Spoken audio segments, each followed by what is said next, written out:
وہ کہتے ہیں کہ ان کا آپریشن ہوا, ہارٹ سرجری ہوئی, اور ان کے نا ہارٹ بلاکیج تھے, بہت ساری آرٹریز بلاک تھیں اور اسٹنٹس ڈلے ہوئے تھے, تو بہت ایشوز تھا ان کے اس میں.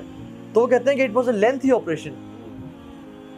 کہتے ہیں کہ میں بڑا پریشان تھا, ڈاکٹرز نے میرا آپریشن کیا, سکسیزفل ہو گیا الحمدللہ, ٹانگیں لگا دیے, میں اٹھا تو آئی واز ریلیکسڈ.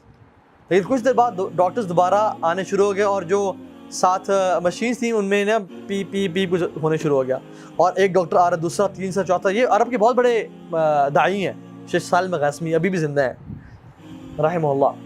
تو ڈاکٹرز آئے اور وہ کہتے ہیں میں اب تو بہت پریشان ہو گیا کہ اب کیا ہو رہا ہے. تو انہوں نے ان کی شکل پہ نا پریشانی دیکھی, میں مزید پریشان ہو گیا.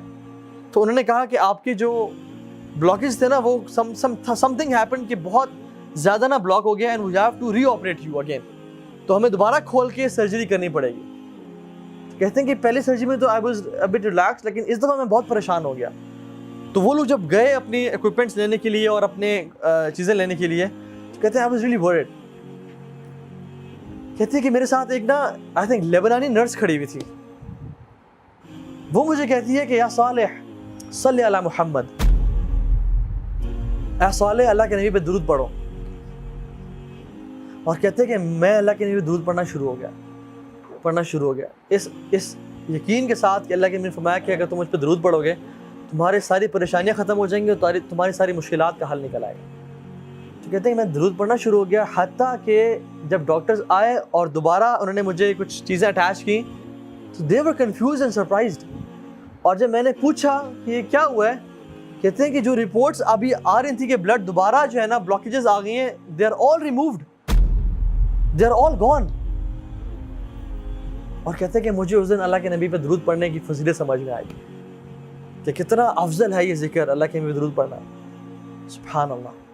تو اپنی زندگی کو نا کثرت سے, جب بھی فری ٹائم ہے نا, درود کثرت سے پڑھا کریں, استغفار کثرت سے پڑھا کریں. ایک امام احمد بن حنبل سفر کر رہے تھے, بڑا فیمس واقعہ ہے. سفر کر رہے تھے, رات لیٹ ہو گئی, مسجد میں اجازت ہے کہ میں رات یہاں رہ لوں, تو انہوں نے کہا نہیں آپ یہاں رات نہیں رہ سکتے. تو ایک نان بنانے والا گزر آتا, تو انہوں نے کہا آپ کیوں بزرگ کو تنگ کریں, بزرگ آپ میرے پاس ہیں بابا جی, میرے گھر رہ لیں. تو انہوں نے کہا ٹھیک ہے. تو وہ جب گھر لے کے گیا تو وہ رات کو نان وہ تو آٹا گوندتا تھا, آٹا گوند رہا اور کہتا ہے استغفر اللہ استغفر اللہ. امام احمد بن حنبل رحمہ اللہ بیٹھے ہوئے ہیں, کہتے ہیں آپ کو اس ذکر نے کبھی زندگی میں فائدہ بھی پہنچایا ہے؟ تو انہوں نے کہا آپ کو میں کیا بتاؤں. تو وہ اپنے پوچھ لیا ہے, پہلے میں غریب تھا, فقیر تھا, جب سے میں ذکر یہ کرنا شروع ہوا ہوں مال اتنا ہے کہ سنبھالا نہیں جاتا مجھ سے, اور ہر دعا میری اللہ رب العالمین نے قبول کی ہے. بس ایک دعا جو رہ گئی ہے. کہتے ہیں وہ کیا؟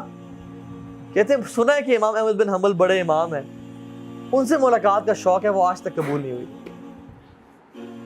امام احمد بن حنبل کہتے ہیں کہ وقد جریرت الیک جرا, ایسے لگتا ہے کہ مجھے آپ کے پاس گھسیٹ کے لایا گیا ہے آپ سے ملاقات کروانے کے لیے. میں ہوں امام احمد بن حنبل.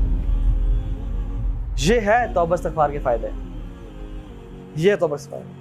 کثرت سے استغفار پڑھا کریں زندگی میں. اللہ کے نبی اپنی ایک محفل میں, ایک سیٹنگ میں 70 سے 100 مرتبہ استغفار پڑھا کرتے تھے, ایک سیٹنگ میں.